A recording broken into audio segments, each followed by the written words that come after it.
હાલો દિહા બટા, તારા માટે હું રોટલીના ભજીયા બનાવું છું. મારા દીકરાને ખાવા છે ને, ઠંડી લેવાની, પછી એને શેકવાની છે. હવે પછી રોટલી શેકાઈ ગઈ તે પછી નાના નાના પીસ કરવાના છે આ રીતના. પછી લોટ નાખવાનો છે, બેસણ,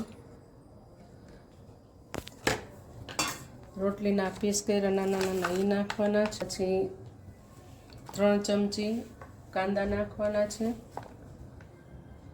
પછી 2 લીલા મરચાં નાખવાના છે.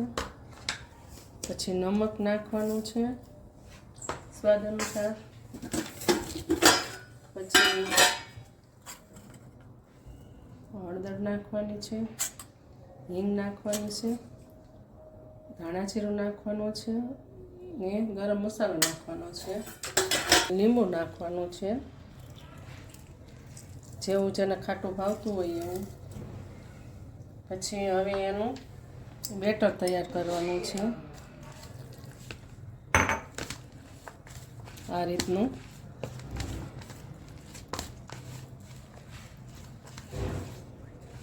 ધાણા ભાજી નાખવાની છે. હવે બેટર તૈયાર કરવાનો છે. આ રીતનું ભજીયા ડૂબે એટલું. તેલ ગરમ થાય ત્યાં સુધીમાં આપણે ચટણીની તૈયારી કરી લઈએ.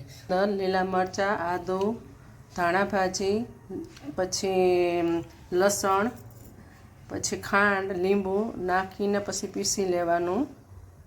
ચટણી તૈયાર કરી લેવાની છે આવી રીતની. એટલું લિક્વિડ રાખવાનું છે. કરવા માટે પહેલાં આપણે થોડુંક નાખવાનું છે. હવે તેલ આપણું આવી ગયું છે. હવે હું ભજીયા રોટલીના અને કાંદાના બનાવું છું.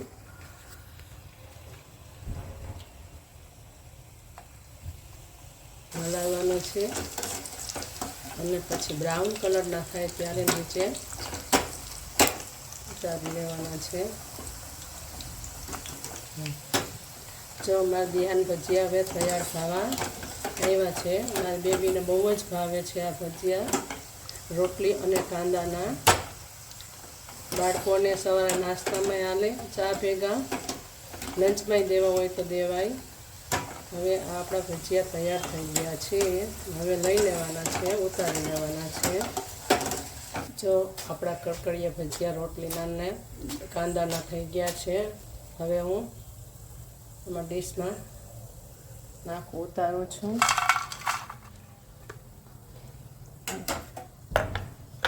આ ગ્રીન ચટણી સાથે